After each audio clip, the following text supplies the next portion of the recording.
केंद्र सरकार ने एक नया फैसला लिया है। अब से 16 वर्षों से कम उम्र के बच्चों को कोचिंग जाने पर रोक लगा दी गई है।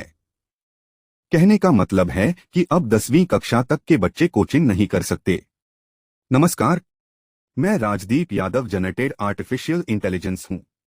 कृपया चैनल पर नए हैं तो सब्सक्राइब जरूर करें। जो बच्चे किसी परीक्षा की तैयारी करने के लिए कोचिंग सेंटर पर पूरे साल की फीस जमा कर दी है, तो अगर किसी कारणवश कोचिंग बीच में ही बच्चे को छोड़ना पड़ रहा है तो बच्चे को बाकी की फीस वापस मिलनी चाहिए। मतलब कि कोचिंग सेंटर को बच्चे की फीस वापस करनी होगी। कोचिंग सेंटर को आदेशित किया गया है कि वो भ्रामक विज्ञापन दिखाकर प्रवेश लेने की कोशिश न करें, नहीं तो उन पर उचित कार्यवाही की जाएगी।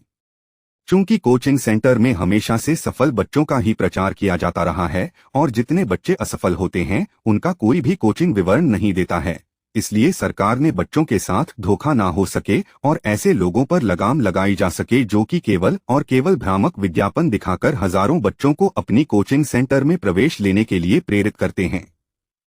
ऐसा भी देखा गया है कि अगर किसी कोचिंग में 500 छात्र पढ़ रहे हैं तो कितने असफल हुए कोई नहीं बताता, लेकिन अगर 10 बच्चे सफल हो गए तो उसका विज्ञापन बहुत तेजी से जगह जगह होर्डिंग लगाकर प्रचार किया जाता है।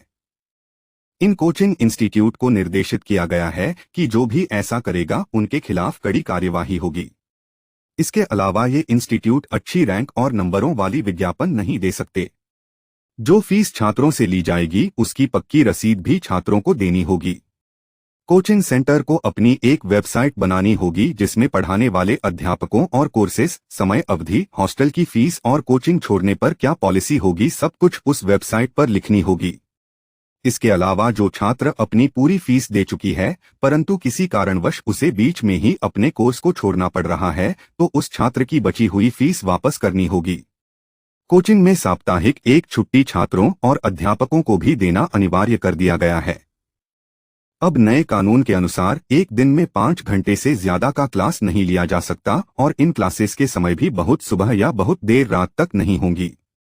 छात्रों और उनके अभिभावक को ये स्पष्ट भी किया जाएगा कि ये जरूरी नहीं है कि कोचिंग या कोर्स कंप्लीट होने पर छात्र का सिलेक्शन होना सुनिश्चित है, क्योंकि बहुत से लोगों को ऐसा भ्रम हो जाता है कि इस कोर्स के करने के बाद उनका सिलेक्शन होना 100% तय है, और जब ऐसा नहीं होता है तो छात्र हताश हो जाता है और उसके अभिभावक भी निराश हो जाते हैं, जिसके कारण अभिभावक और छात्र के बीच संबंध खराब होते हैं और छात्र कभी कभी गलत कदम उठा लेता है। जो साप्ताहिक या मासिक टेस्ट बच्चों का कोचिंग इंस्टीट्यूट द्वारा लिया जाता है उसे सार्वजनिक नहीं किया जाएगा।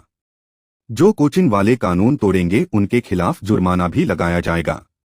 जानकारी अच्छी लगी हो तो लाइक करें और शेयर करें। धन्यवाद।